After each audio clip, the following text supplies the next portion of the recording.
The easiest way for a person to connect with someone else from another walk of life is for them to hear about their experiences and successes. Conversations humanize us. Welcome, and thank you for joining our new Side by Side Talk series. The purpose of the Side by Side Talk series is to cultivate shared understanding and generate connection as we seek to learn from one another through honest conversation around hardships, our backgrounds, and experiences, in hopes to gain a better understanding of our peers as people and the unique perspectives each one of us brings to our teams. Change begins with empathetic conversation. I am your host, Imari Way, and the theme for today's discussion is judging a book by its cover. I have the esteemed privilege of welcoming Latricia Frederick, Director of People and Communities, and Scott Brown, SVP of Collaboration Sales. Thank you all for joining us today. And at this time, LT, I'll pass it over to you. Thank you, Amari, for the invitation to participate in this series. Scott and I are extremely excited to chat a little bit and to be a part of this INC side-by-side series. So, Scott, you ready to go? I am ready to go. I'm Mari again. Thank you so much for the invitation. LT, outstanding conversation we're about to have. Thank you so much, and I'm ready. Let's roll. All right. So, Scott, really want to start out by learning a little bit more about you. You and I have had lots of chats about identity and how that influences us as leaders. Tell us a little bit about your story. How has your identity influenced your career today? Yeah, I appreciate the question, and it's certainly not something that I'm oftentimes allowed to have a forum to discuss. And so, thank you first of all for asking. Really, my story and my career is like most of us, a compilation of a lifetime of events and experiences. But one thing that folks probably don't know about me is that I actually was born as a multiracial child in the late '60s, so Mexican and Native American descent. And I was actually put up for adoption when I was young, and I was blessed to be adopted by a family and raised in the Midwest, and that's kind of where my story started. Wow. Okay. So, what about growing up in the Midwest as a multiracial child was unique and different for you, and how does that relate to what decisions you made about your career?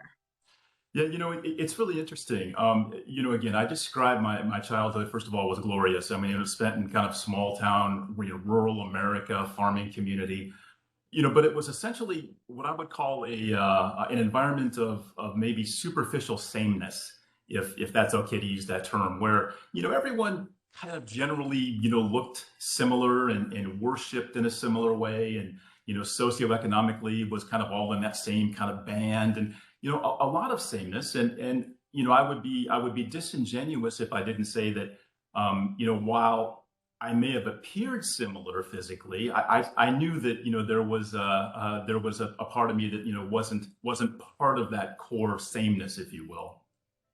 Right. Yeah. Yeah. Sameness is so interesting, and I love the term because it does have a way of showing up for us, especially in that time. I think that is probably, there was some level of a norm, but it also can create a space or a feeling of feeling different, knowing that you might have a little bit of a different background. How did that show up for you? Yeah, it was actually on both ends of the spectrum. So on one, I wanted to make sure that I had an opportunity to share with others that I wasn't necessarily the same as they were, even though, like I said, even though you may look at me and go, well, it's not that different, but and having a forum to do so, I think was important. And and quite frankly, sometimes it was received well, other times it wasn't, right? And that's that was part of the learning that I had as a young person and growing up in that environment. But I think what it also did, LT, was it created a longing, right, to explore and maybe I don't escape maybe too strong, but maybe to kind of leave the sameness and explore, hey, Right. if I'm feeling this way, I love to know Right. kind of like what else is out there in the world, right? And that really was kind of where it started for me. Yeah, and I know you have spent time in the military and you had a chance to travel all over the world. Tell us a little bit about how being in all these different cultures and environments related to your background, and what did it mean for you to do or lead differently as you move forward? Yeah, absolutely. I had the great fortune of leaving home. I think it was 7 or 8 days after high school graduation and enlisting in the U.S. Army, and it was it was an amazing experience because it allowed me to be immersed in kind of this fabric and this tapestry of human beings that I hadn't been around before, and it was so incredible. And I kind of, I chuckled when you and I were kind of prepping for this because we talk about, the proximity conversations and how critical they are, right? To make sure that we have an opportunity to understand, the life through the lens of other people. I was having those conversations 40 years ago, just because Yeah, I really was eager to understand, right? To understand and learn and ask questions that folks may kind of look at me sideways and go, well, I'm not sure why you're asking me that question, but right. it was important for me to understand. And that really did, kind of spawn this longing. So even post-military, I had a chance really in my career to live and work across, multiple countries and, Germany and France and Hungary and across the APJC and, in China and Japan and even, into in South and Latin America and Argentina, Mexico, and other places. And I spent, time on assignment in those countries, just really kind of immersing myself and understanding as best I could, what was life like experienced through that lens. And oh, by the way, it kind of helped me as well as a human being to kind of relate to where I came from. Excellent. I love that. And I think that you have brought that spirit with you of curiosity and just like embracing many different cultures into your role as a leader here at Cisco. So when you think about the company and where we're going and the expectations that you have of your team members, what starts to come to mind for you? It's number one, it's a willingness not just to be accepting, but to be open and willing to explore. That to me is really critical. And how can we actually leverage knowledge gained by experiencing, what someone else's life has brought to them? How do we, experience what they may have heard or shared or felt in an environment where we would have really no opportunity to do so ourselves? And I think that allows us certainly as leaders and certainly as a community to really embrace, not just, hey, it's a stereotypical, here's what we need to do and we need to do X, Y, and Z, but here's why, right? It's the why behind it, because quite frankly, it makes us all smarter. It makes us all, I would argue, more compassionate. It makes us all, really willing to kind of lean in and seek to understand, if you will, but doing so from an area of vulnerability and an area of exploring, right? Just to learn. And to me, that's really what it's all about. As a Black woman growing up in the South, I also have found myself judging other people or thinking about or expecting that other people have had certain privileges that maybe I didn't have. And in some cases, that may be true, but other people have judged me based on what they think and expect of me. And as we become more conscious as a company and really try to build this conscious culture, I think it's really important that we don't judge a book by its cover, and that we do lean into getting into the details and really embracing what's around us. What are your thoughts?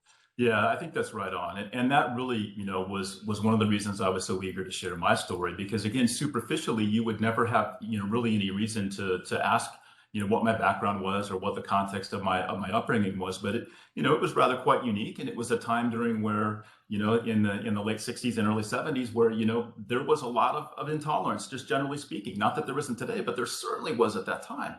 And Right. experiencing that in the way that I did, and then kind of translating that into real world experiences as I grew up and ultimately today, was incredibly critical. And you're right, not judging others superficially or by the cover of the book, and really kind of going in and turning a couple pages if they'll allow you to. That's really what it's all about. That's what it's all about. Thank you, Scott. This has been an amazing conversation. I know that we're going to have even more as we continue to have this side by side discussion. So, Amari, I'll turn it back over to you. Thank you again for inviting us. Thank you, LT. I wouldn't have missed it. Amari, thanks so much for including me. Thanks so much for that, LT. You know, there is so much power in ensuring that our teams feel heard, valued, and supported. Continuing to connect and share our stories is the bridge to inspiring and inclusive culture. We invite you to share your story with us by completing the interest form at the link on the screen. Thank you so much for your time today, and remember that change begins with open and empathetic conversation. See you next time.